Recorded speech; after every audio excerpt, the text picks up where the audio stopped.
നാഥന്റെ നാദം. ലോകമെങ്ങും മാനവരക്ഷയ്ക്കായി മുഴങ്ങിയ കാൽവരിനാദം, കാൽവരിനാദം, കാൽവരിനാദം.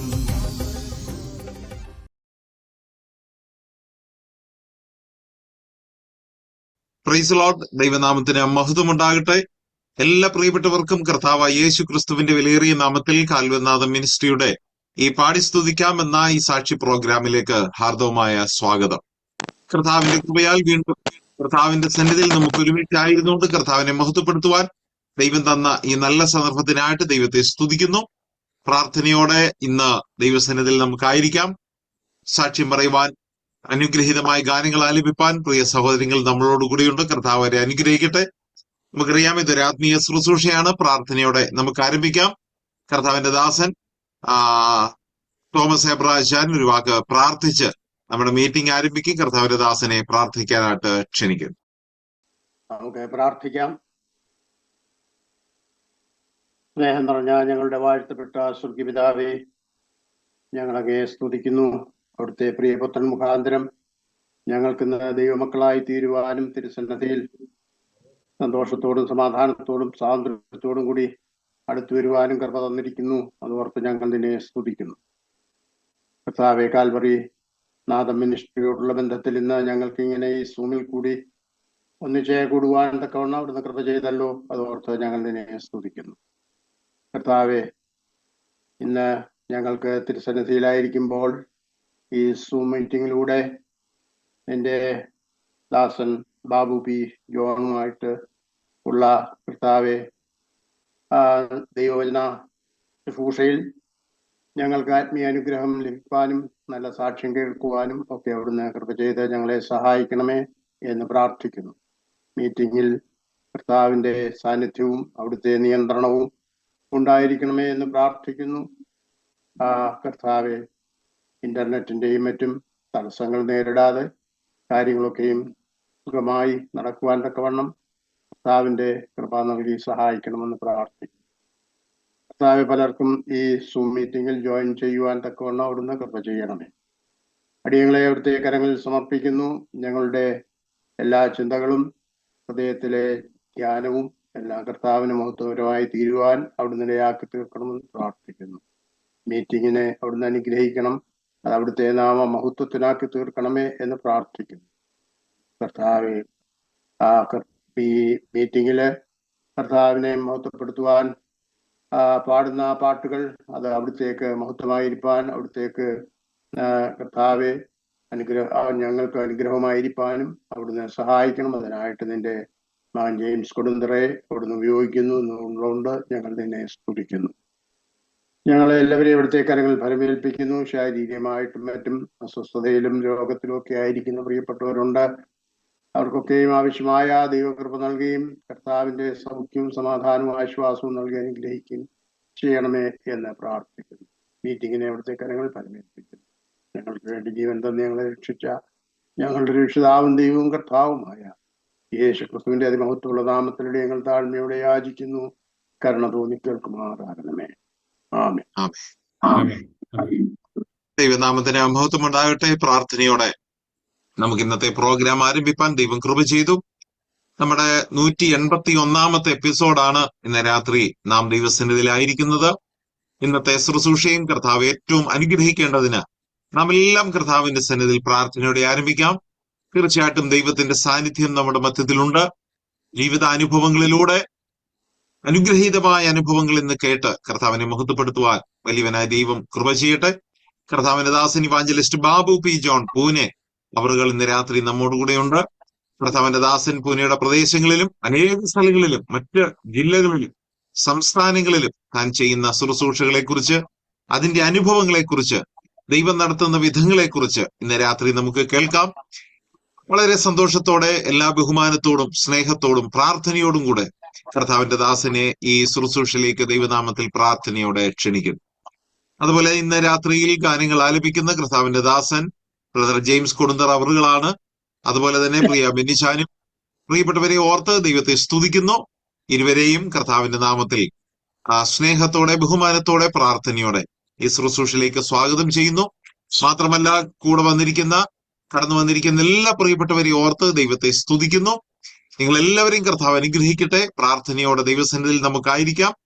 ഇന്ന് 2 ഗാനങ്ങൾ നമുക്ക് കേൾക്കാനുള്ള അവസരമുണ്ട്. കർത്താവിന്റെ ദാസൻ ജെയിംസ് കൊടുന്തറയൻ ടീമിനെ ഗാന ശുശ്രൂഷയ്ക്കായിട്ട് പ്രാർത്ഥനയോടെ ക്ഷണിക്കാം. കർത്താവിൻ്റെ അതിപരിശുദ്ധമായ നാമം വാഴ്ത്തപ്പെടുമാറാകട്ടെ. അനുഗ്രഹിക്കപ്പെട്ട ഈ സന്ധ്യാസമയത്തെ ഓർത്ത് ദൈവത്തെ സ്തുതിക്കുകയാണ്.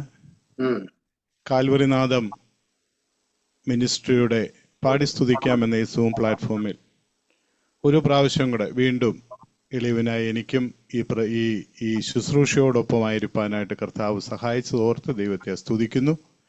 ഞാൻ ഏറ്റവും സ്നേഹിക്കുകയും ബഹുമാനിക്കുകയും ചെയ്യുന്ന പ്രിയ റോയിച്ചാൻ, എൻ്റെ പ്രിയ സ്നേഹിതനായിട്ടുള്ള സന്തോഷ് കൊട്ടാരക്കര, പ്രിയപ്പെട്ടവരെ ഓർത്ത് ദൈവത്തെ സ്തുതിക്കുന്നു. അവരോടൊപ്പം ഈ ശുശ്രൂഷയിൽ പങ്കാളികളായിരിക്കുന്ന, മാത്രമല്ല ഈ ശുശ്രൂഷയോർത്ത് പ്രാർത്ഥിക്കുന്ന അനേകരുണ്ട് എന്നുള്ളത് എനിക്ക് ഈ സമീപ കാലങ്ങളിൽ അറിയുവാനായിട്ടിടയായി. അവരെ ഓർത്ത് ഞാൻ ദൈവത്തെ സ്തുതിക്കുകയാണ്.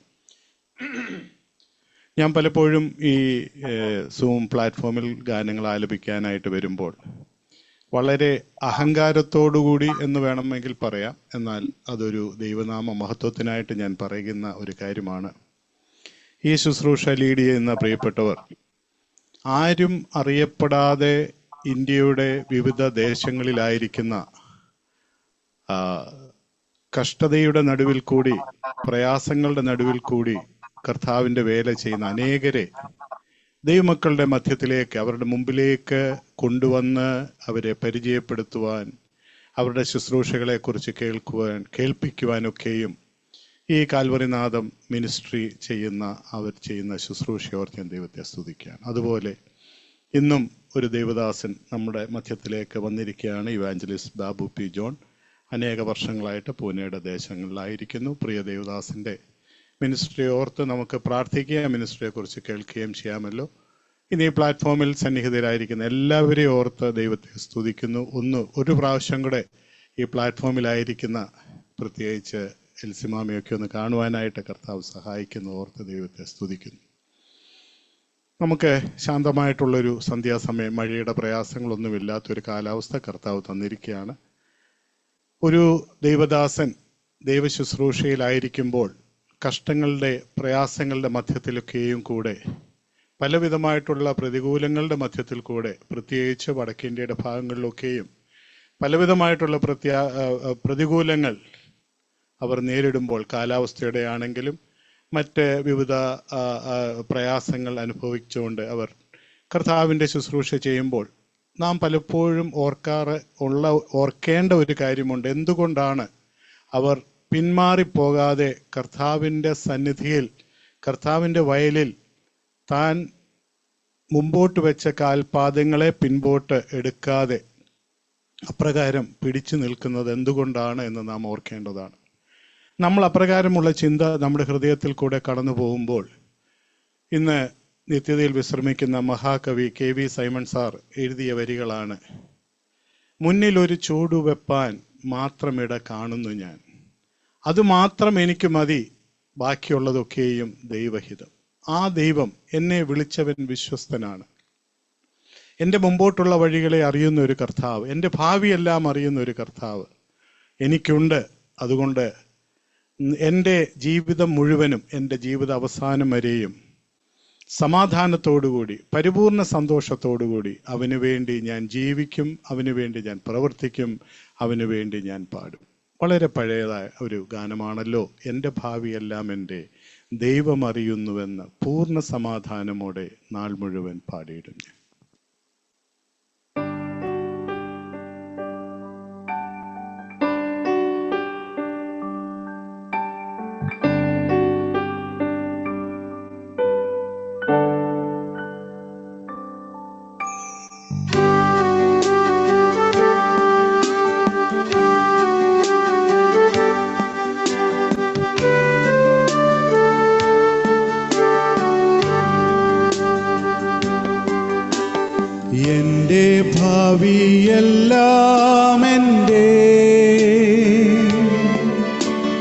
ദൈവമറിയുന്നുവെന്ന് പൂർണ്ണ സമാധാനമോടെ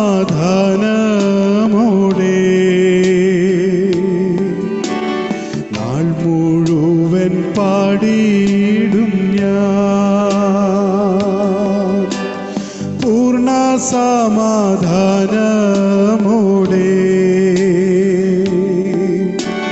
നാൾ മുഴുവൻ പാടിയിടും ഞാൻ.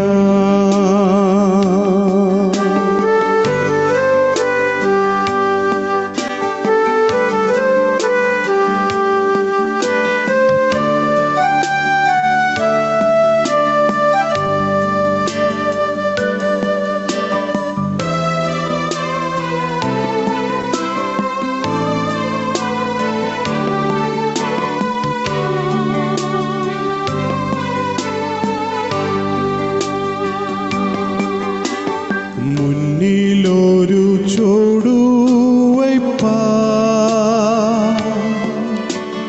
മാത്രമിട കാണുന്നു ഞാൻ. ആയതു മതിയെനിക്ക് ശേഷമെല്ലാം ദൈവഹിതം. ആയതു മതിയെനിക്ക്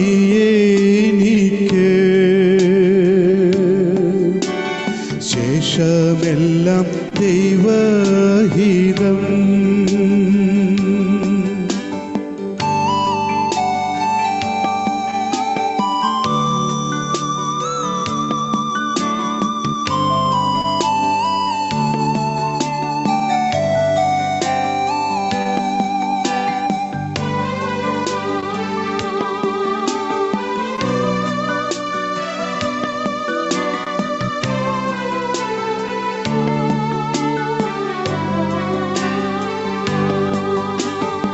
അടുത്ത ചോടറിയാതെ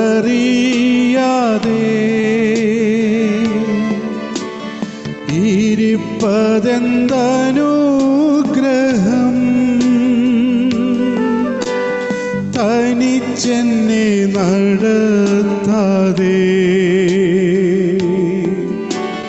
വലത്തുകൈ പിടിക്കും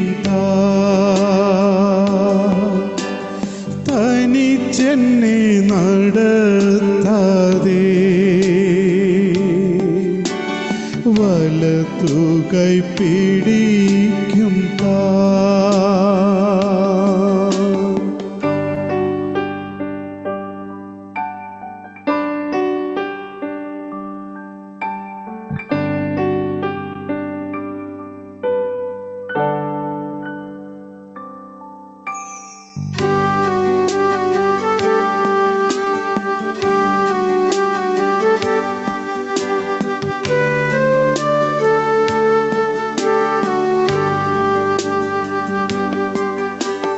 ദിനം പ്രതി വരുന്നോരോ വിഷമത സഹിച്ചു ഞാൻ. വിരുദിനായി ദൈവസിയോ നഗരിയോടണഞ്ഞിടും. വിരുദിനായി ദൈവസിയോ നഗരിയോടണഞ്ഞിടും.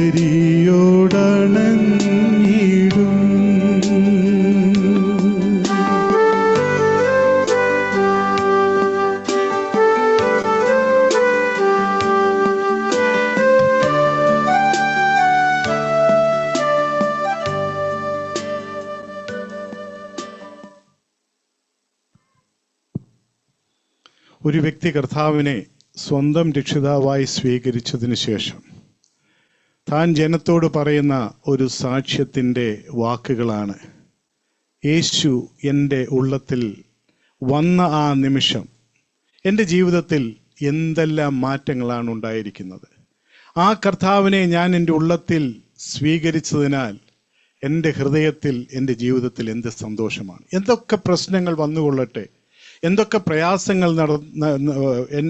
പ്രയാസങ്ങൾ എൻ്റെ ജീവിതത്തിൽ വന്നുകൊള്ളട്ടെ, അവയുടെയൊക്കെയും നടുവിൽ എനിക്ക് സഹായമേകുന്ന എൻ്റെ ക്രൂശിൽ മരിച്ച എൻ്റെ കർത്താവ് എനിക്കായിട്ട് ഉള്ളതിനാൽ ഞാൻ ദൈവത്തെ സ്തുതിക്കും. തൻ്റെ രക്തം തന്ന് എന്നെ വീണ്ടെടുത്ത ആ വലിയ സ്നേഹത്തെ ഓർക്കുമ്പോൾ ഞാൻ എപ്രകാരം എങ്ങനെ മൗനമായിട്ട് ഇരിക്കുവാനായിട്ട് എനിക്ക് സാധിക്കും. ഞാൻ ആ കർത്താവിനെ പാടുന്നു, ഞാൻ സ്തുതിക്കുന്നു. ആ കർത്താവിൻ്റെ സന്നിധിയിൽ ഞാൻ വീണു വണങ്ങി ആ പാദത്തെ ചുംബിക്കുന്നു.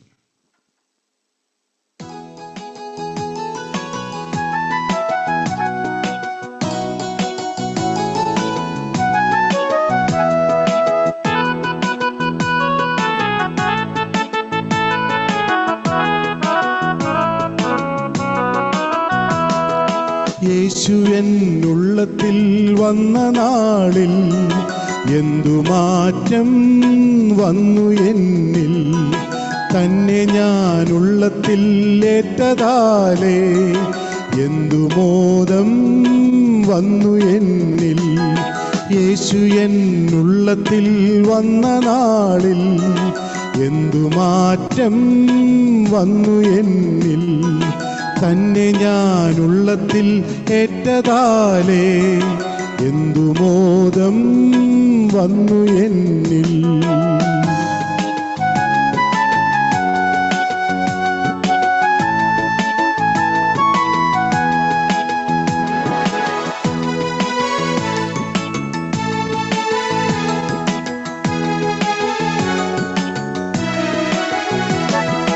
വൻവിനകൾ തന്നടുവിൽ സഹായമേകി എൻ്റെ പാപശാപമെല്ലാം തന്മേലേറ്റി. ക്രൂശിൽ തൻ ചോരയൻ പേർക്കയൂറ്റി. ക്രൂശിൽ തൻ ചോരയൻ പേർക്കയൂറ്റി. എന്തു മാറ്റം വന്നു എന്നിൽ.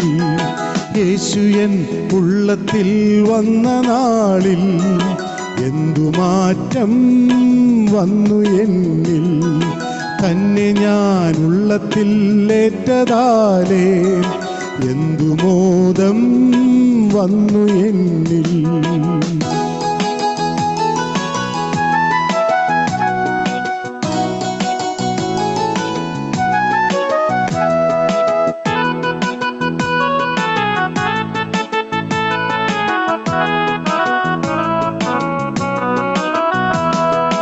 എൻ വഴിയിൽ ദുർഘടങ്ങൾ എല്ലാം നീങ്ങി.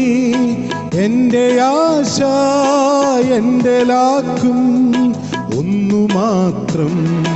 ഇല്ലിനി മൃത്യുവിൻ ഭീതി എന്നിൽ. ഇല്ലിനി മൃത്യുവിൻ ഭീതി എന്നിൽ. എന്തു മാറ്റം വന്നു എന്നിൽ. യേശു എന്നുള്ളത്തിൽ വന്ന നാളിൽ എന്തു മാറ്റം വന്നു എന്നിൽ. തന്നെ ഞാനുള്ളത്തിൽ ഏറ്റതാലേ എന്തു മോദം വന്നു എന്നിൽ.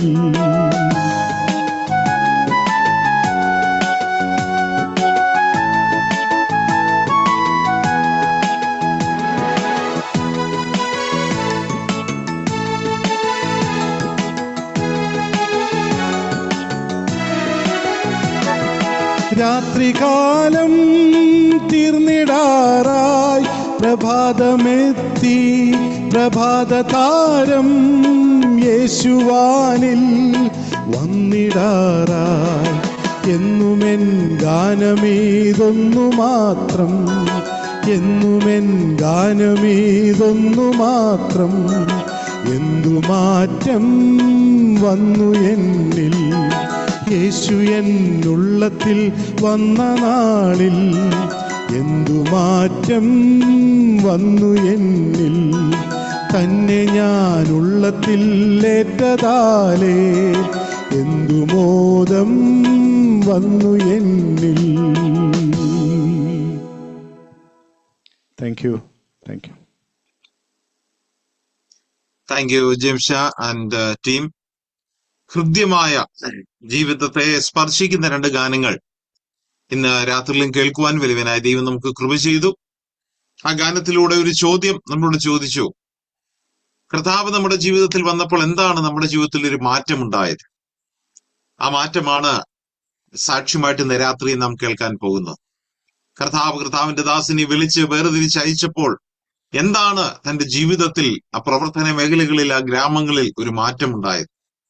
കർത്താവിന്റെ ദാസൻ ബാബു പി ജോൺ അവറുകളെ എല്ലാ ബഹുമാനത്തോടും സ്നേഹത്തോടും ആദരവോടും കൂടെ ഇനിയുള്ള സമയം 8:40 വരെയുള്ള സമയം സാക്ഷ്യത്തിനും ദൈവവചന ശുശ്രൂഷയ്ക്കുമായിട്ട് ക്ഷണിക്കുന്നു. പ്രാർത്ഥനയുടെ ദൈവസന്നിധിയിലായിരിക്കാം. കർത്താവിന്റെ ദാസനെ പ്രാർത്ഥനയോടെ ക്ഷണിക്കാം.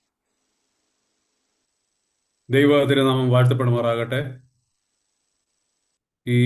ഇങ്ങനെയൊരു അവസരം ഓൺലൈനിൽ കൂടെ, സൂം എന്ന മാധ്യമത്തിൽ കൂടെ നിങ്ങളുടെ മുമ്പിൽ ഒരു സാക്ഷിയായിട്ട് നിൽപ്പാൻ തക്കവണ്ണം ദൈവം എനിക്ക് തന്ന ഈ അവസരം, ആയുസ് അല്ലെങ്കിൽ കൃപയ്ക്കായിട്ട് ഞാൻ ദൈവത്തെ നന്ദിയോടെ സ്തുതിക്കുകയാണ്. അതിനായിട്ട് എന്നെ ഈ നിലയിൽ കാൽവരിനാഥത്തിൻ്റെ പാടി സ്തുതിക്കാമെന്നുള്ളതായിരിക്കുന്ന 181-ാം എപ്പിസോഡിലേക്ക് എന്നെ ക്ഷണിക്കുകയും എനിക്കൊരു അവസരം തന്ന എല്ലാ പ്രിയപ്പെട്ടവർക്കും, പ്രത്യേകിച്ച് സഹോദരൻ സന്തോഷിനോടുള്ള നന്ദിയും ഞാൻ തുറന്ന് ആരംഭമായിട്ട് അറിയിക്കട്ടെ. ഞാൻ എന്നെക്കുറിച്ച് അല്പമായിട്ട് പറയാം. എന്നെക്കുറിച്ച് അധികം പറയാനായിട്ട് എനിക്ക് അധികം താല്പര്യമില്ല. എങ്കിലും ഞാൻ എങ്ങനെ രക്ഷിക്കപ്പെട്ടു, എവിടെ നിന്ന് രക്ഷിക്കപ്പെട്ടു, വിശ്വാസത്തിലേക്ക് വന്നു, തുടർന്ന് സുവിശേഷ വേലയ്ക്കായിട്ട് എങ്ങനെ വേർതിരിയപ്പെട്ട പൂനെയിലേക്ക് ഞാൻ തിരിച്ചു എന്നുള്ളത് വളരെ സംക്ഷിപ്തമായിട്ട് നൽകിയിരിക്കുന്ന സമയപരിധിക്കുള്ളിൽ നിന്നുകൊണ്ട് ഞാൻ നിങ്ങളുടെ മുമ്പിൽ പ്രസ്താവിക്കാനായിട്ട് ആഗ്രഹിക്കുകയാണ്. ഞാൻ ഇന്ന് ഇവിടെ നിങ്ങളുടെ മുമ്പിൽ ഇങ്ങനെ ഇരിക്കുമ്പോൾ എന്നെ പരിചയമുള്ളവരും ഒരുപക്ഷെ പരിചയമില്ലാത്തൊരു അനേകരാണ്. എന്നാൽ നിങ്ങളെല്ലാവരും കാണുവാനും ഇതേ നിലയിൽ പരിചയപ്പെടുവാനും തക്കോണം ദൈവം ഒരു സാഹചര്യം ഒരുക്കാനായിട്ട് ഞാൻ ദൈവത്തിന് സകല നന്ദിയും അറിയിക്കുന്നു. എൻ്റെ പേര് ബാബു പി ജോൺ എന്നാണ്. എൻ്റെ ജന്മസ്ഥലം എറണാകുളം ജില്ലയിൽ മാമല. എറണാകുളത്തു നിന്ന് നമ്മുടെ മൂവാറ്റുപുഴയ്ക്ക് പോകുന്ന, അതായത് പി വി ജെയിംസ് സഹോദരനൊക്കെ ഉള്ള വാളകം, ആ വഴി പോകുമ്പോൾ തൃപ്പൂണിത്തുറയ്ക്ക് ശേഷം തിരുവാങ്കുളത്ത് നിന്ന് നേരെ മൂവാറ്റുപുഴ, അതേപോലെ കോതമംഗലം, തൊടുപുഴ പോകുന്ന നാഷണൽ ഹൈവേ ആണത്. കൊച്ചി മധുര ഹൈവേ ആണത്. അവിടെയാണ് എൻ്റെ ജന്മസ്ഥലം. എൻ്റെ പിതാവിൻ്റെ മാതാപിതാക്കൾ തിരുവല്ലയിൽ നിന്ന് കുറ്റപ്പുഴ എന്ന സ്ഥലത്ത് വന്ന് തിരുവിതാംകൂർ, കൊച്ചി, മലബാർ രാജ്യങ്ങൾ ആയിട്ട് കിടക്കുന്ന കാലഘട്ടത്തിൽ, അതായത് ഇന്ത്യക്ക് സ്വാതന്ത്ര്യം കിട്ടുന്നതിന് മുമ്പ് 1940-കളിൽ ഈ പറഞ്ഞ സ്ഥലത്ത് കൃഷിയോടുള്ള ബന്ധത്തിൽ അവിടെ വന്ന് വസ്തു വാങ്ങി അവിടെ കൃഷിയും അതോടൊപ്പം തന്നെ ജോലിയും ചെയ്ത് ഉപജീവനമായിട്ട് കഴിയുന്ന കാലഘട്ടത്തിൽ എൻ്റെ പിതാവ് ജോൺ വർഗീസ് എൻ്റെ മാതാവ് മറിയാമ്മ ജോണിനെ വിവാഹം കഴിക്കുകയും അങ്ങനെ 2 പെൺമക്കൾക്ക് ശേഷം മൂന്നാമത് ഒരു ആൺ പൈതലായിട്ട് ദൈവം എന്നെയും ആ സ്ഥലത്ത് അവരുടെ പിതൃത്വത്തിൽ ജനിക്കുവാൻ തക്കോണം ദൈവം എന്നെ ഇടയാക്കി തീർത്തു. എൻ്റെ ജന്മം 1965 ഏപ്രിൽ 7-ാം തീയതിയാണ്.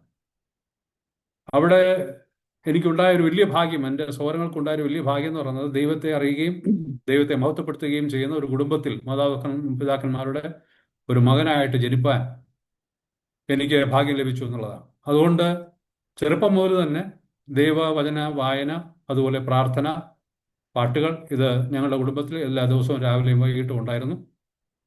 തുടർന്ന് ഞാൻ എൻ്റെ വിദ്യാഭ്യാസം തുടരുന്ന സമയത്ത് മാമല സഭ, ബ്രദറൻ സഭ, എബനേസർ സഭയിൽ എനിക്ക്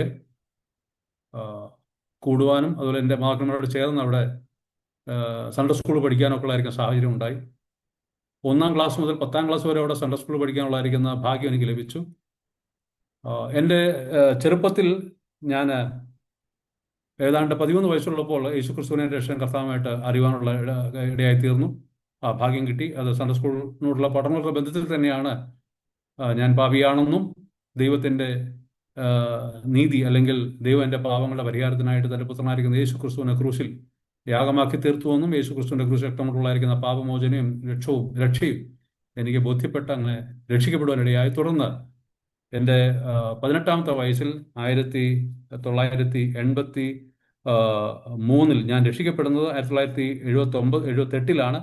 1983 എനിക്ക് സ്നാനപ്പെടുവാനും സഭയോട് ചേർന്ന് കൂട്ടായ്മ പങ്കിട്ട് ദൈവത്തെ മഹത്വപ്പെടുത്താനിടയായി തീർന്നു.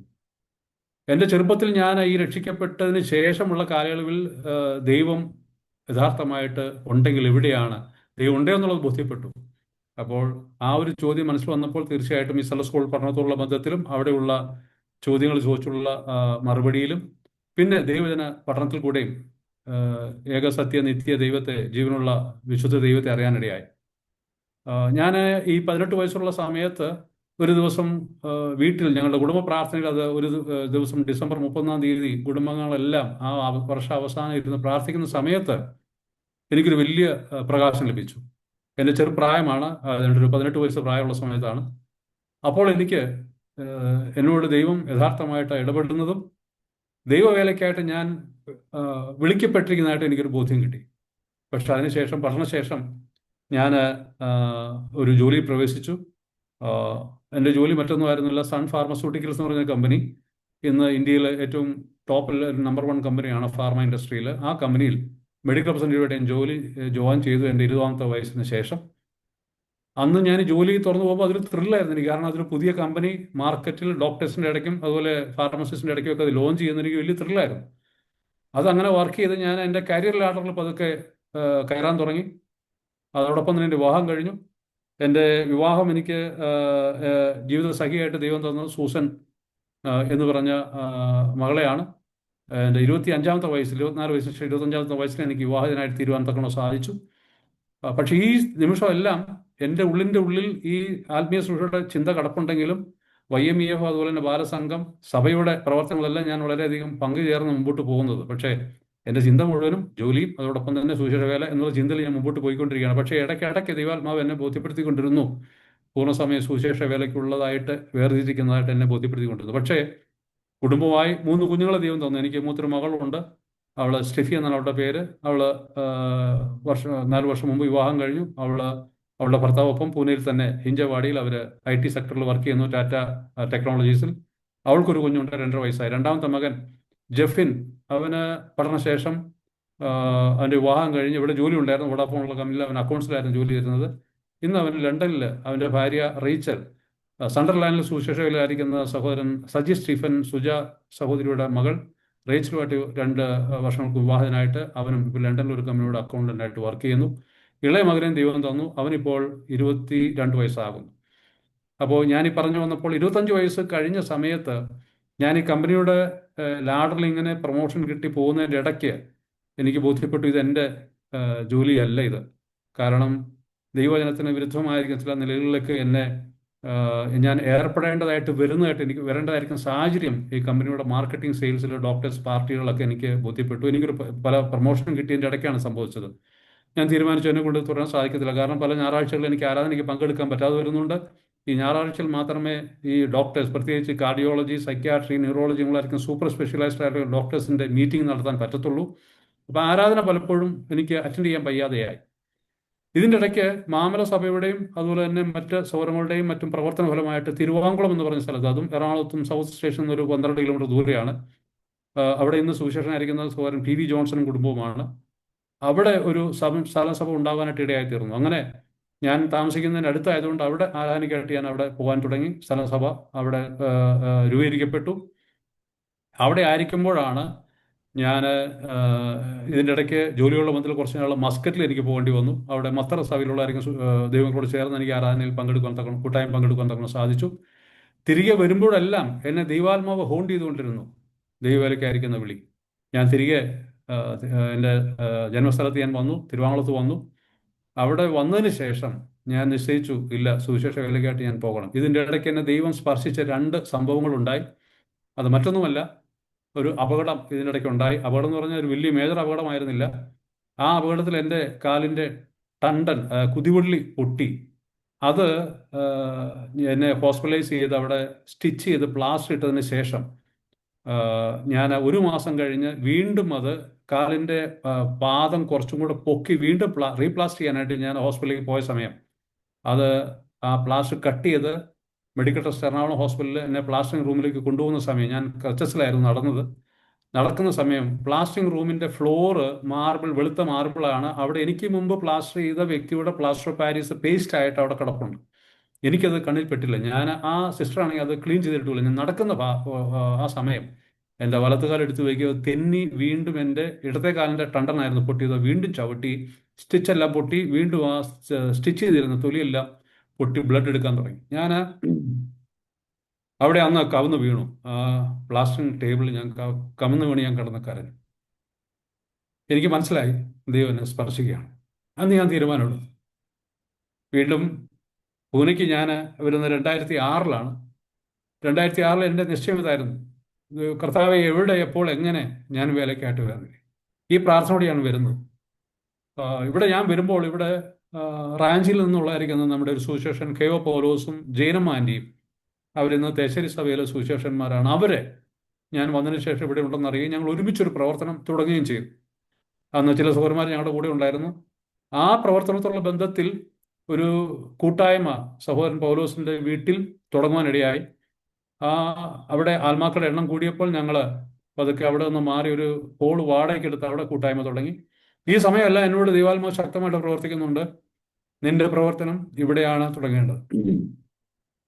ഞാൻ അങ്ങനെ 2014 സുവിശേഷ വേലയ്ക്കായിട്ട് ഞാൻ പൂർണ്ണ സമയമായിട്ട് വേർപെട്ടു. അങ്ങനെ വേല ഇവിടെ തുടങ്ങി.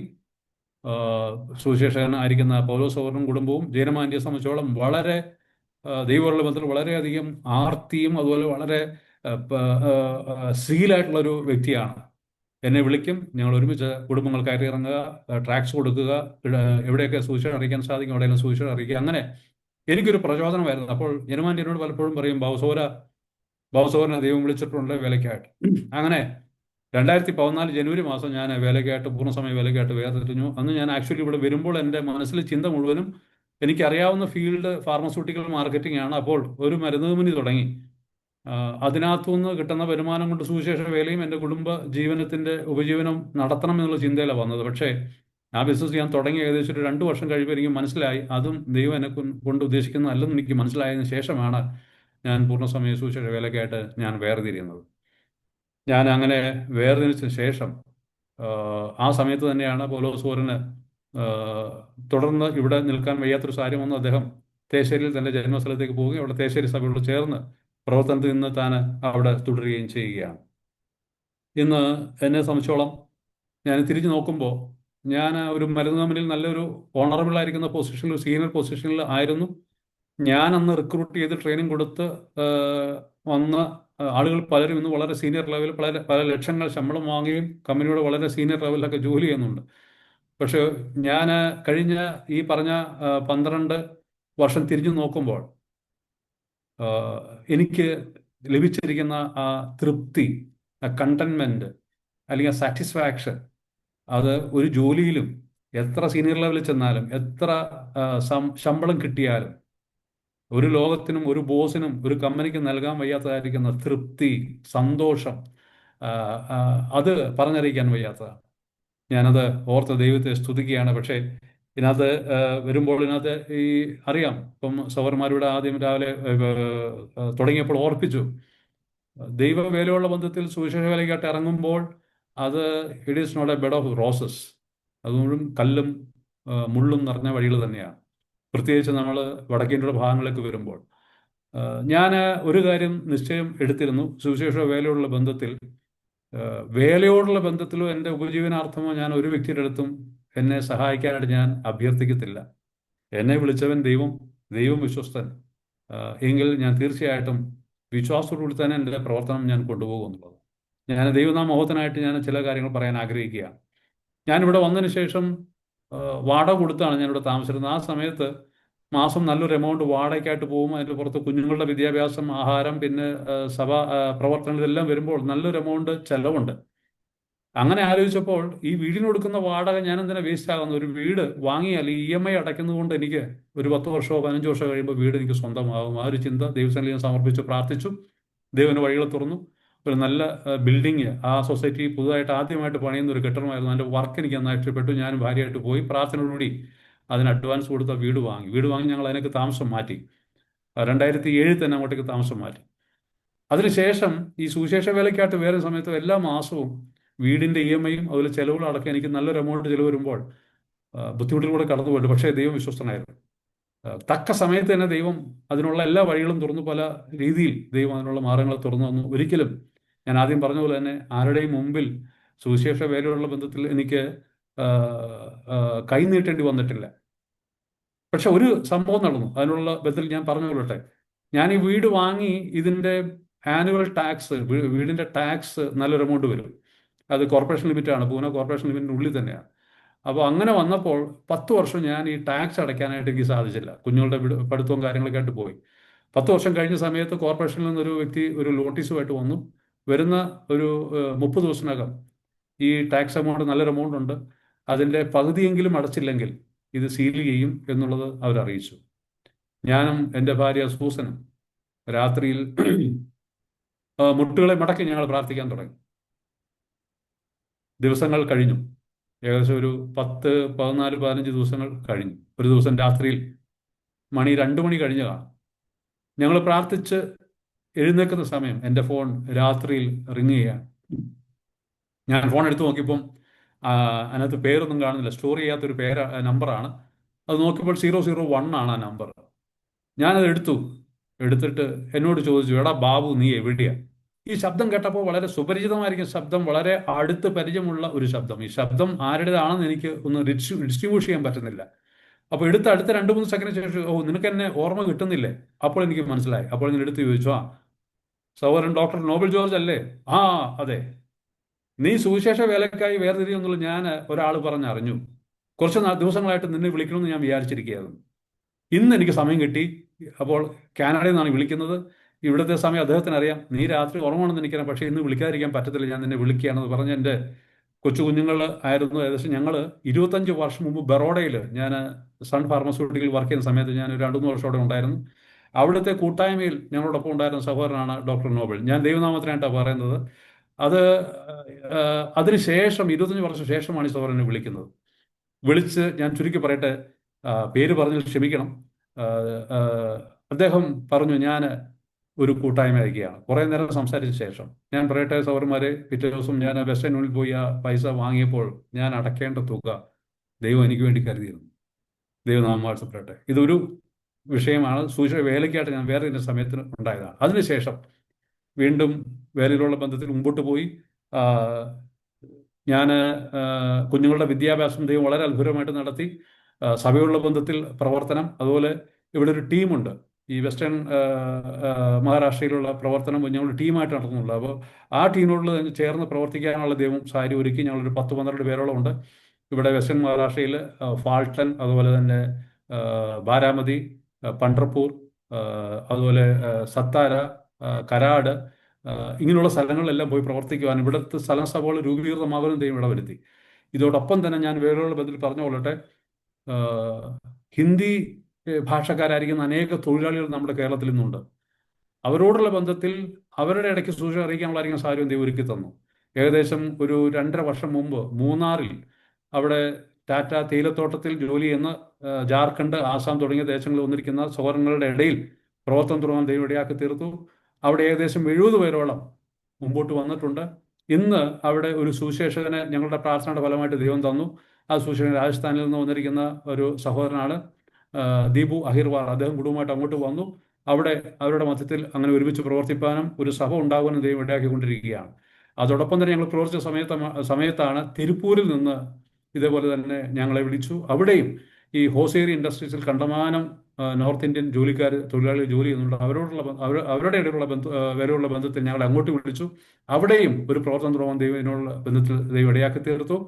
അതുപോലെ മറയൂര്, അവിടെയുള്ളായിരിക്കുന്ന സുവിശേഷം ഞങ്ങളെ വിളിച്ചു. അവിടെ ഒരു പ്രവർത്തനം തുടങ്ങാൻ തക്കവണ്ണം ദൈവം സഹായിച്ചു. ഇപ്പോൾ കഴിഞ്ഞ വർഷങ്ങളായിട്ട് ഇവിടെ ഈ പറഞ്ഞ സ്ഥലങ്ങളിൽ, അതോടൊപ്പം തന്നെ മാങ്കുളത്തും ഒരു പ്രവർത്തനം തുടങ്ങാൻ തക്കവണ്ണം സഹായിച്ചു. അതെല്ലാ മാസവും ഞങ്ങളുടെ ടീം സ്പ്ലിറ്റ് ചെയ്ത് 5 പേര് വെച്ച് കടന്നു പോവുകയും പ്രവർത്തിക്കുകയും ചെയ്യുന്നു.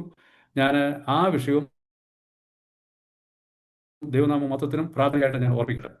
ഇതിനോടൊപ്പം തന്നെ ദൈവം എന്നെ വേറൊരു വേലയിലേക്ക് കൊണ്ടുപോയി. ഈ മദ്യത്തിനും മയക്കുമരുന്നും അടിമകളായിരിക്കുന്ന പ്രവർത്തനം, അത് എൻ്റെ ഹൃദയത്തിലൊരു ഭാരമായിരുന്നു.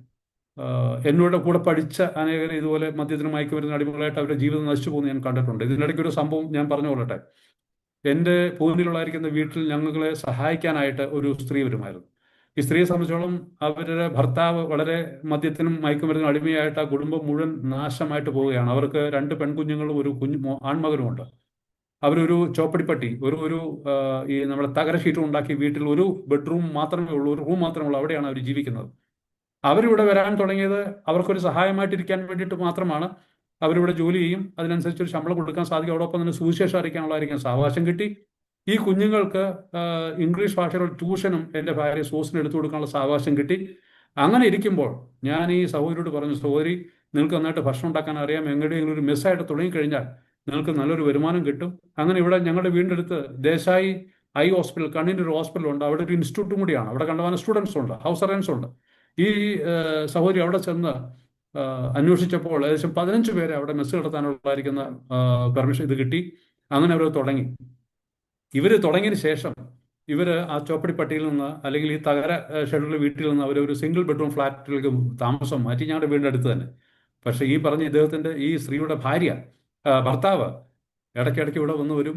അവരുണ്ടാക്കിയ ആ ധനം അല്ലെങ്കിൽ ആ പണം, അവൻ്റെ മദ്യപാനത്തിന് വേണ്ടി അവൻ അവിടെ കിടന്ന് ബഹളം കൂട്ടും. ചുരുക്കി പറഞ്ഞു കഴിഞ്ഞാൽ വളരെ വിഷയമായി മാറിയത്.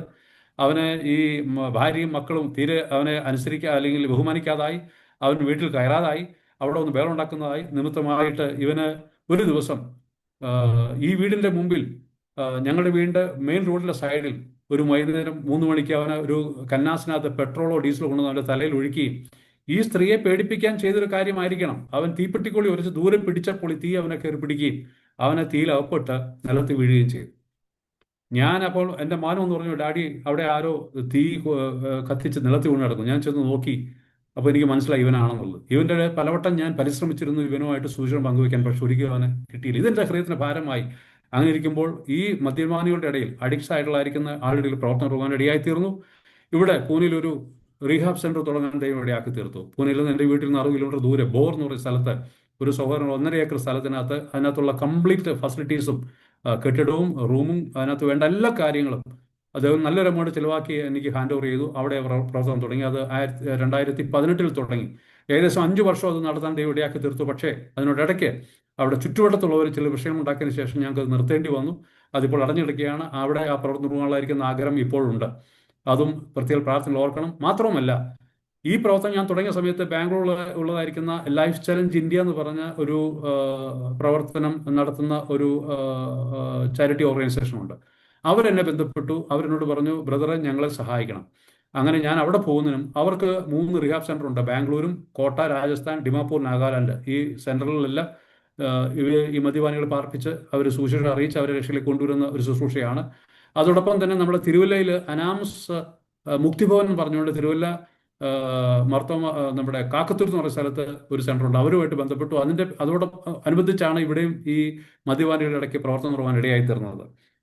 അത് ഇന്ന് വളരെ ഭംഗിയായിട്ട് പോകുന്നു. അപ്പം ഈ ലൈഫ് ചലഞ്ച് ഇന്ത്യയോട് ചേർന്ന് നമ്മുടെ യുവാക്കന്മാരെയും നമ്മുടെ സുവിശേഷന്മാരെയും സുവിശേഷ വേലയോടും ഈ മദ്യപാനികളുടെ ഇടയിൽ അല്ലെങ്കിൽ ആസക്തിയിൽ പെട്ടുകിടക്കുന്ന ആളുടെ ഇടയിൽ പ്രവർത്തിക്കുന്നവരുടെ ഇടയിൽ ബിബ്ലിക്കൽ അഡിക്ഷൻ കൗൺസിലിംഗ് ഒരു ട്രെയിനിങ് പ്രോഗ്രാം തുടങ്ങുവാനും ദൈവം ഇടയാക്കി തീർത്തു.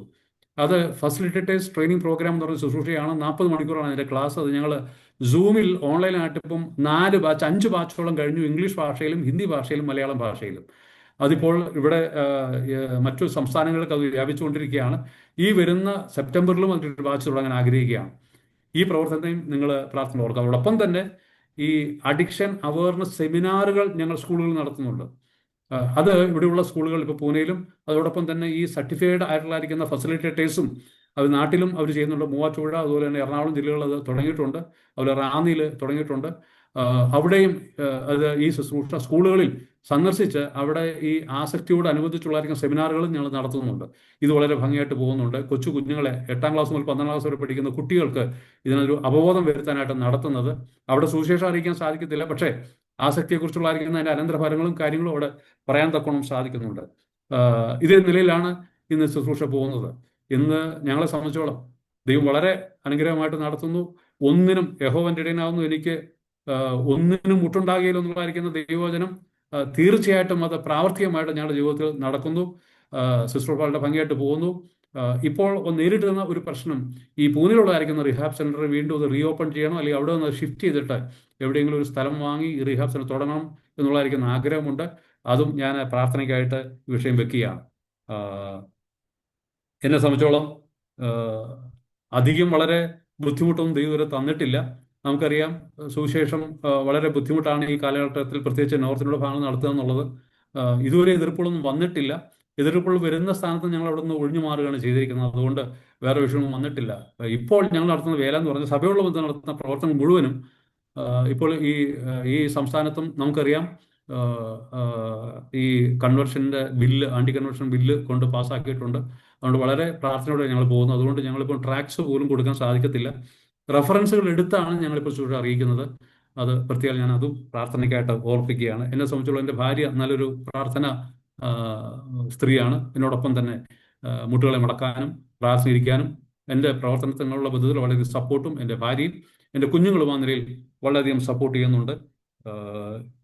ഇതിനകത്ത് ഹാപ്പിയസ്റ്റ് മൂമെന്റ്സ് എന്ന് പറയുന്ന വേറൊന്നുമല്ല, സുവിശേഷം അറിയിക്കുമ്പോൾ കിട്ടുന്ന സംതൃപ്തി, ഒരു വ്യക്തിയെ രക്ഷയിലേക്ക് കൊണ്ടുവരുമ്പോൾ കിട്ടുന്നതായിരിക്കുന്ന സംതൃപ്തിയും സന്തോഷവും, അതുതന്നെ ആണ് ഞങ്ങളുടെ ജീവിതത്തിൽ ഞങ്ങളുടെ സംതൃപ്തി എന്ന് പറയുന്നത്. പിന്നെ ദൈവമക്കളുടെ പ്രാർത്ഥന, അനേകരുടെ പ്രാർത്ഥനയും ഇതിൻ്റെ പിന്നിലുണ്ട്.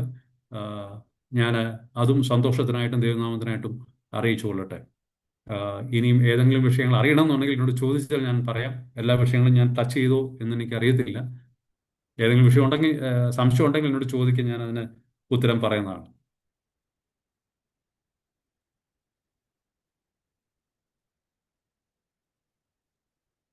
എട്ട് 40 വരെ ഇനി നമ്മുടെ മുമ്പിൽ സമയമുണ്ട്. 8:17 കഴിഞ്ഞിരിക്കുന്നു. നമ്മുടെ അല്പസമയത്ത് ചിന്തയ്ക്കായിട്ട് ഒരു ദൈവവചന ഭാഗം ഞാൻ വായിക്കാനായിട്ട് ആഗ്രഹിക്കുകയാണ്. അധികം സമയം നമ്മുടെ മുമ്പിലില്ല. ഉൽപ്പത്തി പുസ്തകം അതിൻ്റെ 26-ാം അധ്യായത്തിൻ്റെ 25-ാമത്തെ വാക്യം വായിക്കാൻ ഞാൻ ആഗ്രഹിക്കുകയാണ്. ഉൽപ്പത്തി പുസ്തകം 26-ാം അധ്യായത്തിൻ്റെ 25-ാമത്തെ വാക്യം.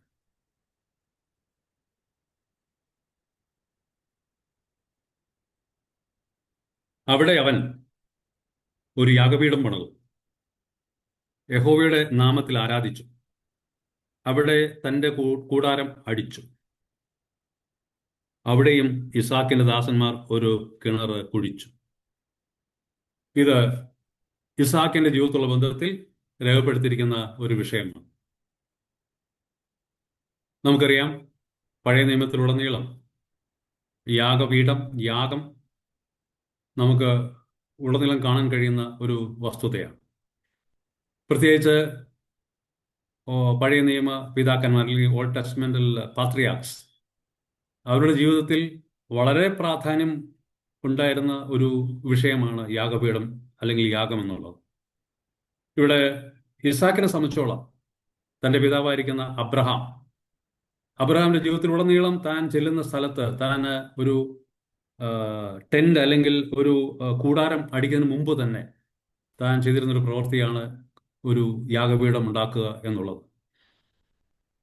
ഇവിടെയും തൻ്റെ മകനായിരിക്കുന്ന ഇസാക്കിൻ്റെയും തുടർന്ന് തൻ്റെ മകനായിരിക്കുന്ന യാക്കോബിൻ്റെ ജീവിതത്തിലും ഈ യാഗപീഠം ഒരു പ്രധാനപ്പെട്ട ഒരു വിഷയമായിട്ട് നമുക്ക് കാണാൻ തന്നെ സാധിക്കും.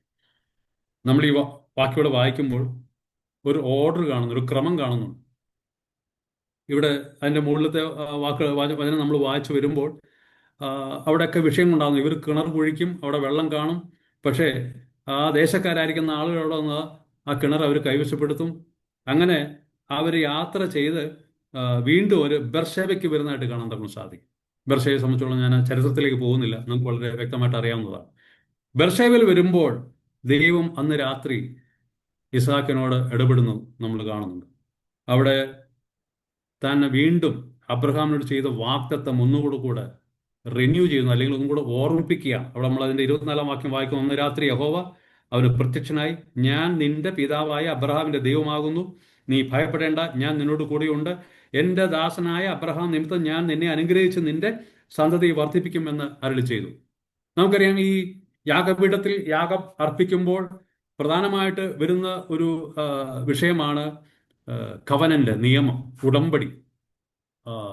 അത് പഴയ നിയമത്തിലൂടെ നമുക്ക് കാണാൻ നമുക്ക് സാധിക്കും. താൻ ഏത് വ്യക്തികളുമായിട്ട് ദൈവം തിരഞ്ഞെടുത്തിരിക്കുന്ന ഒരു വ്യക്തിയുമായിട്ട് ഒരു ഉടമ്പടി കൊണ്ടുവരുമ്പോൾ നമുക്ക് കാണാം ആ കവനന്റിനെ ബേസ് ചെയ്തിരിക്കുന്നതായിരിക്കുന്ന ഒരു സാക്രിഫൈസ് അല്ലെങ്കിൽ ഒരു യാഗം. അത് അബ്രഹാമിന്റെ വാക്തത്വം അല്ലെങ്കിൽ ഡേവിഡിക് കവനന്റ്, അബ്രഹാമിക് കവനന്റ്, ഇതെല്ലാം മോസൈക് കവനന്റ്, ഇതെല്ലാം നമ്മളിത് കാണുന്നുണ്ട്. അവിടെയെല്ലാം മൃഗങ്ങളെ മുറിച്ച് രണ്ടായിട്ട് ഭാഗിച്ച് ആണ് ആ നിയമം എടുത്തത്. നാളികേര യാഗം അർപ്പിച്ചായിരുന്നു ഈ ദൈവം ഉടമ്പടി എടുക്കുകയും വാഗ്ദത്തം കൊടുക്കുകയും ചെയ്തിരുന്നുള്ളത് കാണാൻ നമുക്ക് സാധിക്കുന്നു.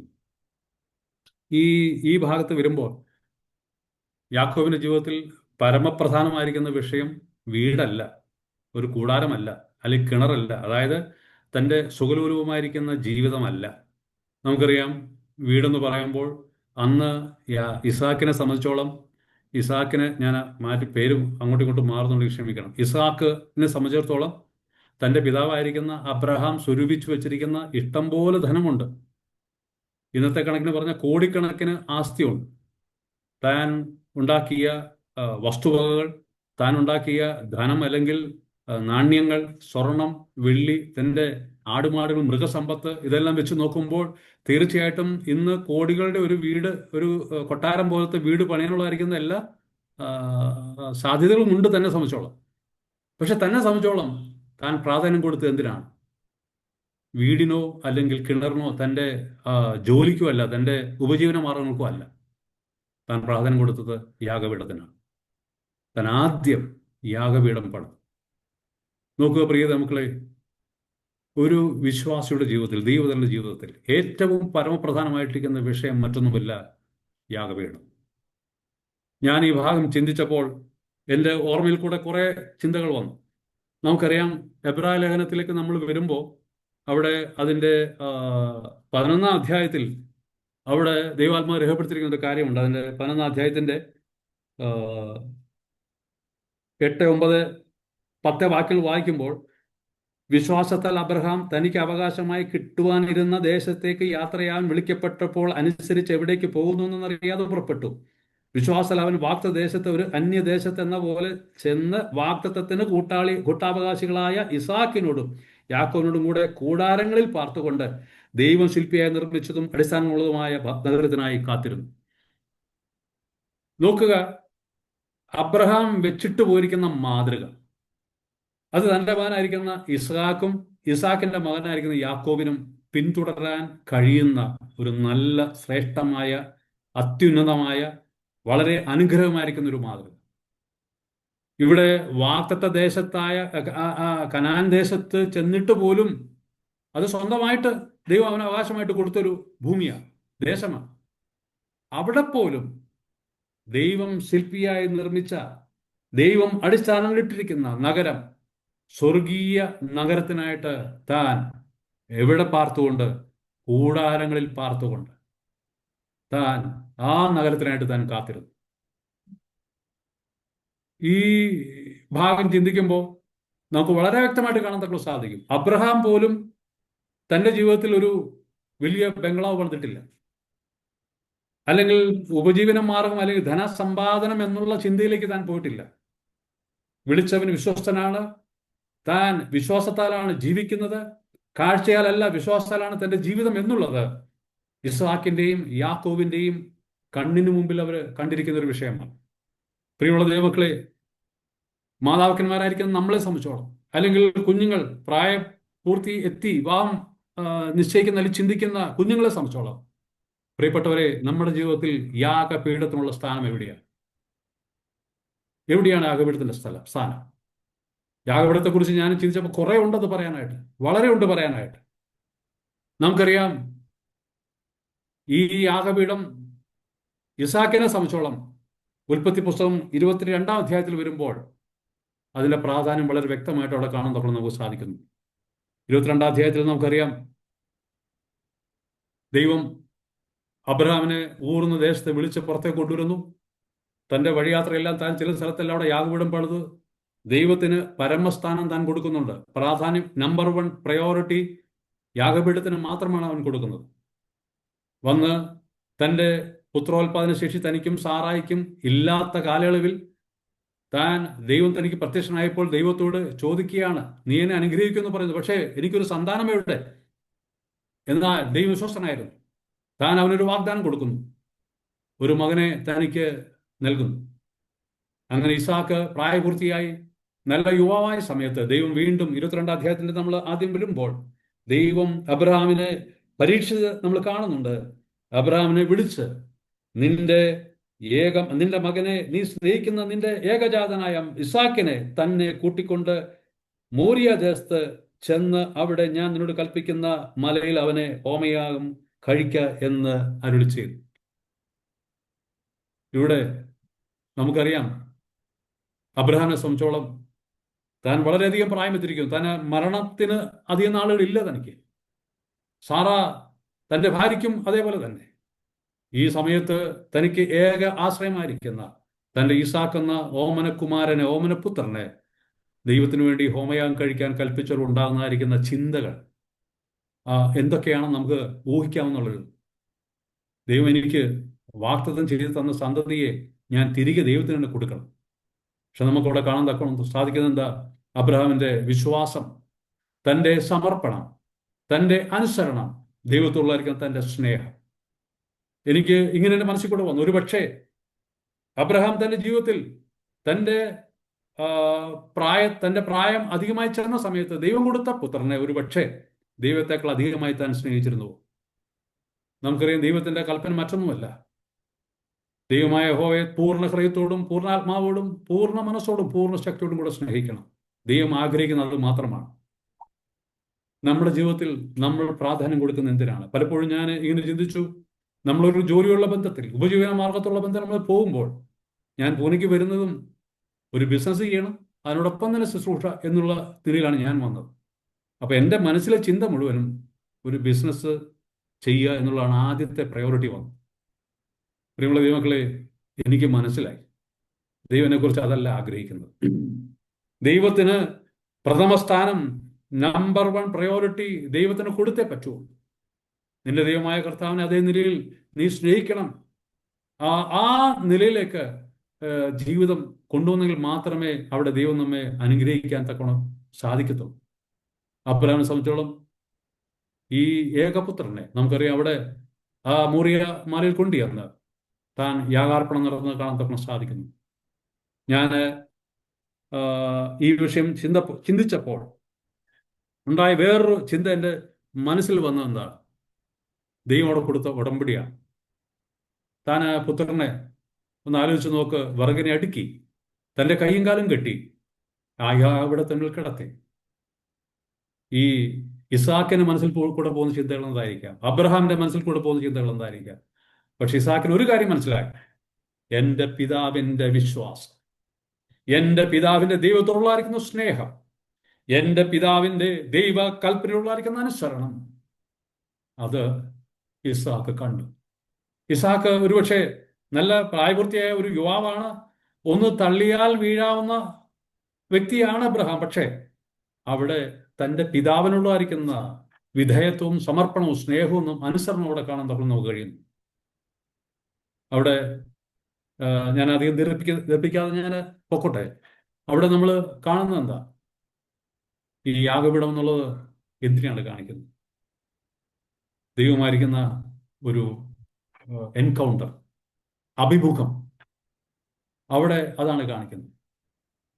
നമ്മുടെ ജീവിതത്തിൽ യാഗപീഠം എന്നുള്ളത് ഒരു പ്രഥമ സ്ഥാനം തന്നെ ഉണ്ടെങ്കിലേ സാധിക്കത്തുള്ളൂ. ഇവിടെ ഇസാക്കിനെ സംബന്ധിച്ചോളം അവിടെ താൻ ഈ യാഗപീഠം പണിതിന് ശേഷമാണ് കൂടാരം അടിക്കുന്നത്. അതെന്തിനെ കാണിക്കുന്നു? അവിടെ നമ്മളത് ചിന്തിക്കുമ്പോൾ നമുക്ക് അബ്രഹാമിന്റെ ജീവിതത്തിൽ കാണാൻ തന്നെ സാധിക്കുന്നുണ്ട്. രാവിലെ കൂടാരത്തിൽ നിന്ന് താൻ എഴുന്നേറ്റ് വരുമ്പോൾ ആദ്യം കാണുന്ന യാഗപീഠമാണ്. ആദ്യം താൻ കാണുന്ന യാഗപീഠവും യാഗാർപ്പണവുമാണ്. അവിടെ താൻ ദൈവത്തെ മുഖാമുഖം കാണുകയും ദൈവവുമായി സംസാരിക്കുകയും ദൈവം അരുളി ചെയ്യുന്നത് താൻ കേൾക്കുകയും തൻ്റെ പ്രാർത്ഥന ദൈവം കേൾക്കുകയും ചെയ്യും. എത്ര വ്യക്തമായിരിക്കുന്ന ഒരു നിലപാടാണ് അത്. ഇത് ഇസാക്കിന്റെ ജീവിതത്തിൽ അത് നമുക്ക് കാണാൻ തന്നെ സാധിക്കും.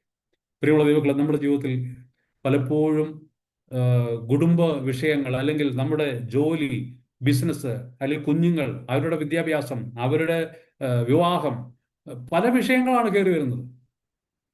ഇന്ന് നമുക്കറിയാം, വിശ്വാസ സമൂഹത്തിൽ പോലും വിവിധമായിരിക്കുന്ന വിഷയങ്ങൾ കയറി വന്ന് കർത്താവിന് കൊടുക്കേണ്ടതായിരിക്കുന്ന യാതൊരു സ്ഥാനവും കൊടുക്കാതെ ഞായറാഴ്ച ദിവസങ്ങളിൽ യാത്ര, അതേപോലെ ബിസിനസ് ട്രിപ്പുകൾ, ജോലി, ഓവർ ടൈം.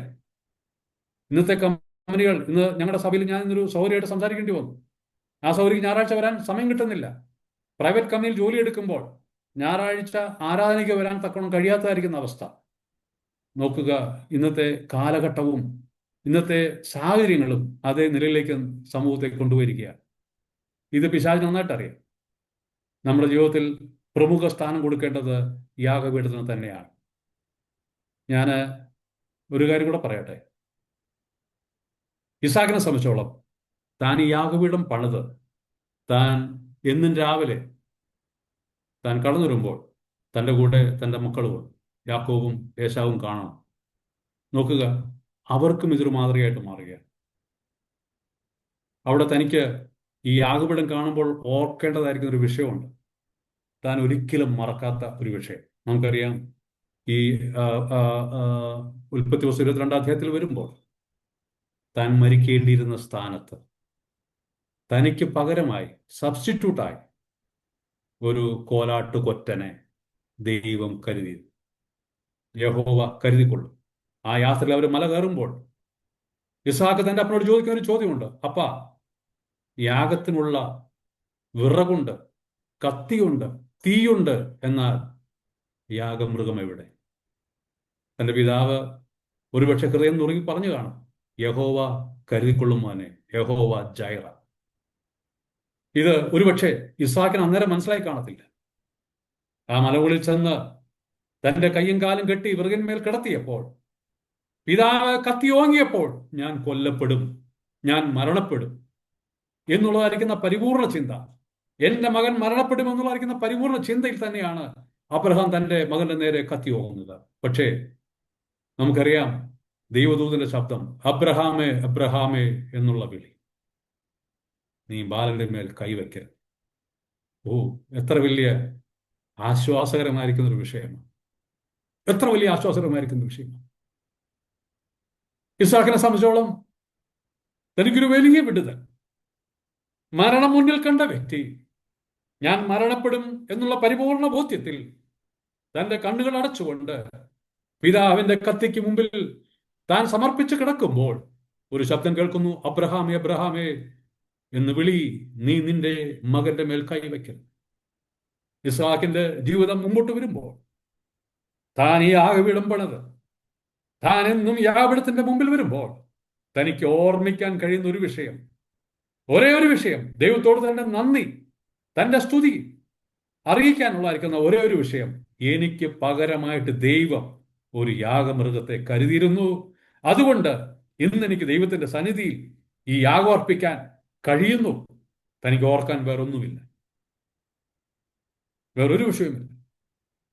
തനിക്ക് പകരമായിട്ട് ഒരു യാഗമൃഗം ദൈവം കരുതി. നമുക്കറിയാം, എബ്രാഹിമിനെ സംബന്ധിച്ചോളം എബ്രാഹിമിന് കൊടുത്ത വാഗ്ദത്തവും ഈ ഇസാക്കിന്റെ യാഗവും യാഗാർപ്പണവും എല്ലാം അന്നു മുതൽ മുമ്പോട്ട് വിരൽ ചൂണ്ടിയിരുന്നത് നമ്മുടെ കർത്താവായ യേശു ക്രിസ്തുവിലേക്കാണ്. കർത്താവായ യേശു ക്രിസ്തുവിന്റെ ക്രൂശ് മരണവും തന്റെ അടക്കവും ഉയർത്തെഴുന്നേൽപ്പുമാണ് അന്ന് അത് വിരൽ ചൂണ്ടിയത്. അന്ന് അവിടെ പറയുന്നു യഹോവ ജൈറ എന്നുള്ളതായിരിക്കുന്ന വാക്ക് നമുക്കറിയാം കാലത്തിന്റെ തികവിൽ വീണ്ടും 2000 വർഷങ്ങൾക്ക് മുമ്പ് ദൈവം ഒരുക്കിയ യാഗപീഠം, തൻ്റെ ഏകപുത്രനായിരിക്കുന്ന മകനെ യാഗം അർപ്പിക്കുവാൻ ദൈവം ഒരുക്കി. കാലത്തിന്റെ നടുവിൽ, ചരിത്രത്തിന്റെ നടുവിൽ, ദൈവത്തിനും മനുഷ്യർക്കും മധ്യേ ക്രൂശിന്മേൽ ഒരു യാഗപീഠം ഉയർപ്പെട്ടു.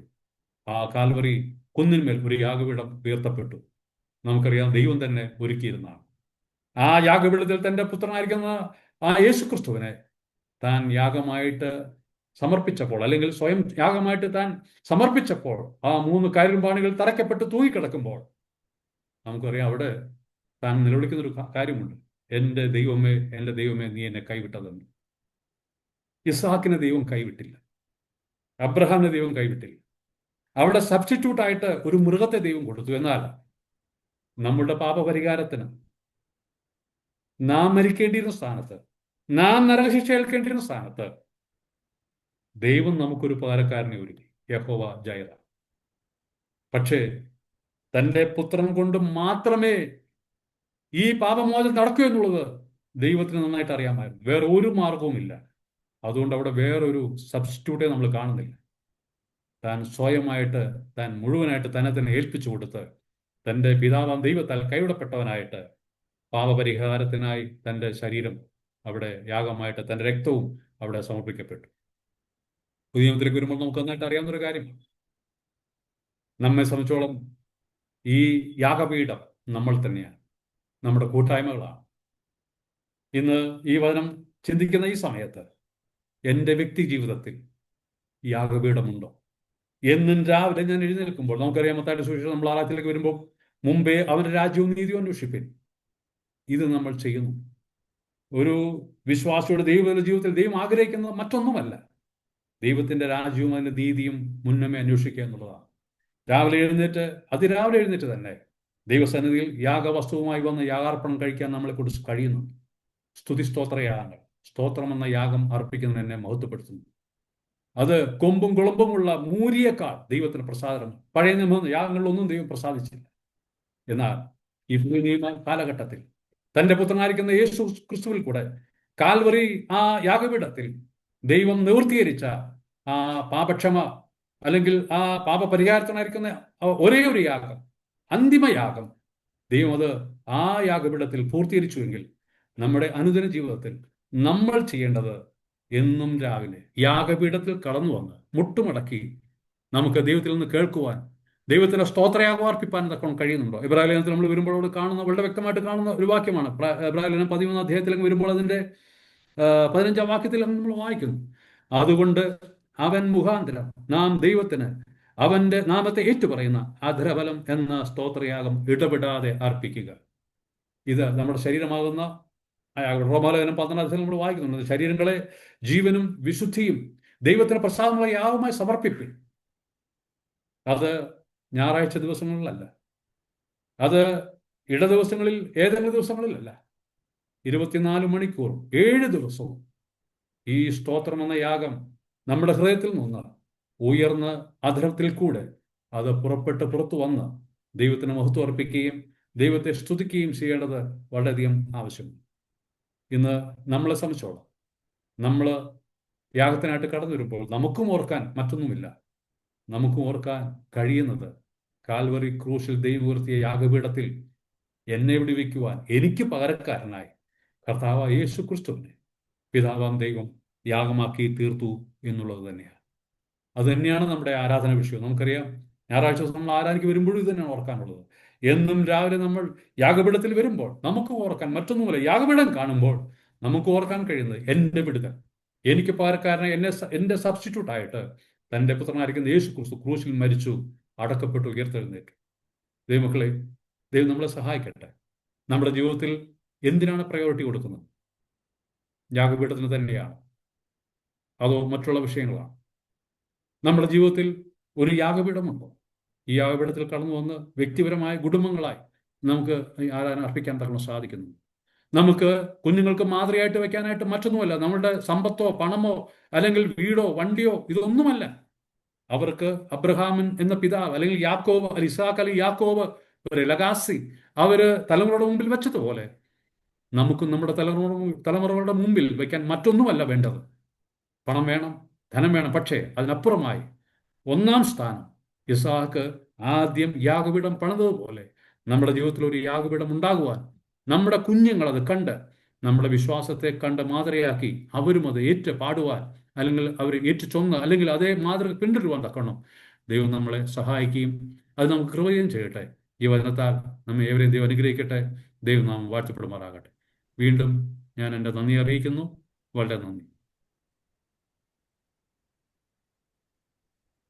ദൈവനാമത്തിന് നന്ദിയോടെ സ്തോത്രം ചെയ്യുകയാണ്.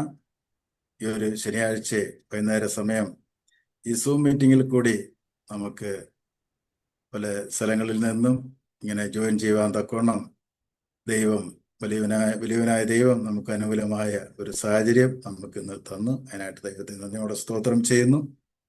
പ്രത്യേകിച്ച് ഈ നെറ്റിൻ്റെതായ അല്ലെങ്കിൽ ഇലക്ട്രിസിറ്റിയുടേതായ യാതൊരു പ്രോബ്ലവും ആർക്കും തന്നെ ഉണ്ടായില്ല എന്നാണ് മനസ്സിലാക്കുവാൻ സാധിക്കുന്നത്. വളരെ മനോഹരമായിട്ടുള്ള ഒരു കാലാവസ്ഥയാണ് ദൈവം നമുക്ക് ഇന്ന് അനുകൂലമായിട്ട് തന്നത്.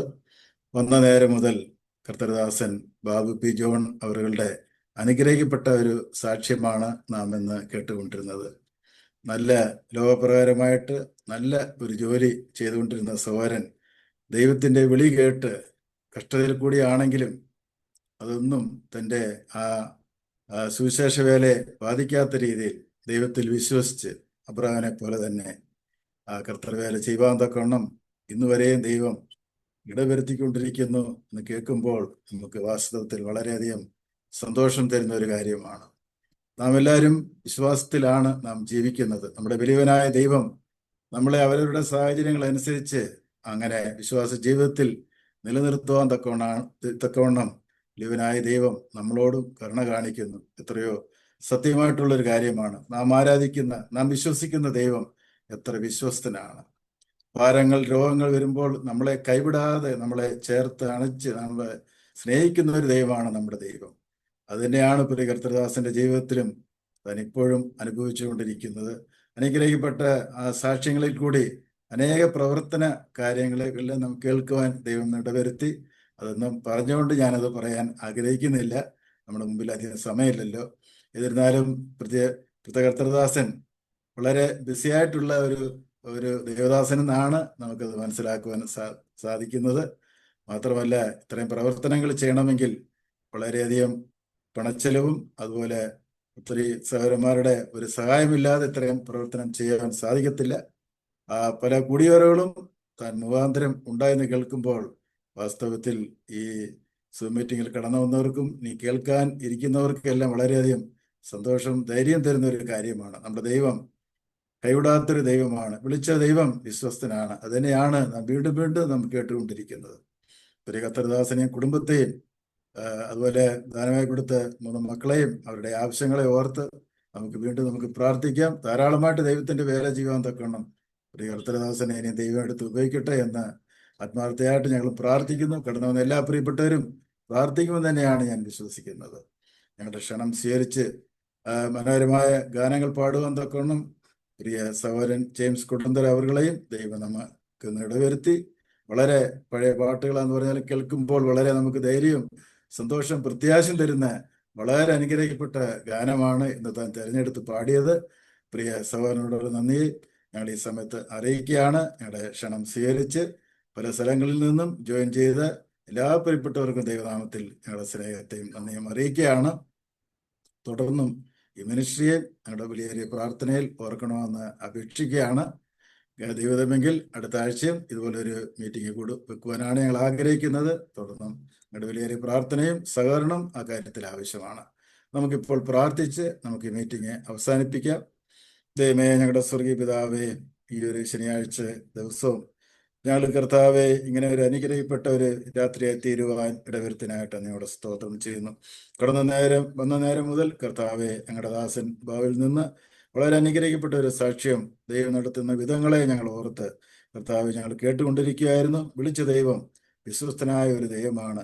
ആ ദൈവം കൈവിടാത്തൊരു ദൈവമാണ്. മനുഷ്യർ കൈവിടാമെന്നാൽ ദൈവം ഞങ്ങളെ കർത്താവെ സഹായിക്കുന്ന ഒരു ഉന്നതനായ ദൈവം ഞങ്ങളുടെ കൂടെ ഉണ്ടെന്നുള്ളൊരു കാര്യം കർത്താവ് ഞങ്ങളുടെ ദാസിൽ നിന്ന് ഇന്ന് കേൾക്കുവാനിട വരുത്തിനായിട്ട് ഞങ്ങളുടെ സ്തോത്രം. വിവിധ കർത്താവെ തലങ്ങളിൽ കർത്താവ് ഞങ്ങളുടെ ദാസൻ ചെയ്യുന്നു വരുന്ന എല്ലാ വേലകളെയും കർത്താവ് മാനിക്കുകയും അനുഗ്രഹിക്കുകയും ചെയ്തുകൊണ്ടിരിക്കുകയാൽ നന്ദിയോടെ സ്തോത്രം ചെയ്യുന്നു.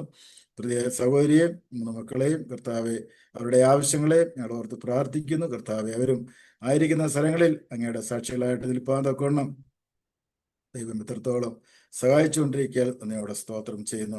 തുടർന്നും അങ്ങയുടെ ദാസനെയും അങ്ങയുടെ ദാസന്റെ കുടുംബത്തെയും കർത്താവ് അനുഗ്രഹിക്കുകയും സഹായിക്കുകയും ചെയ്യണമെന്ന് പ്രാർത്ഥിക്കുന്നു. മാത്രമല്ല 2 ഗാനങ്ങൾ പാടി ഞങ്ങളെ സഹായിച്ച ജെയിംസ് കുടുംബര സഹോദരനെയും ഞങ്ങൾ ഓർത്ത് നന്ദിയോടെ സ്തോത്രം ചെയ്യുന്നു. വരും കാലങ്ങളിൽ കർത്താവിന് വേണ്ടി ധാരാളം പാട്ടുകൾ പാടി ദൈവനാമ മഹത്വത്തിനായിട്ട് കർത്താവെ അത് തീരുവാൻ ഇടവരുത്തുകയും സഹായിക്കുകയും ചെയ്യണമെന്ന് പ്രാർത്ഥിക്കുന്നു.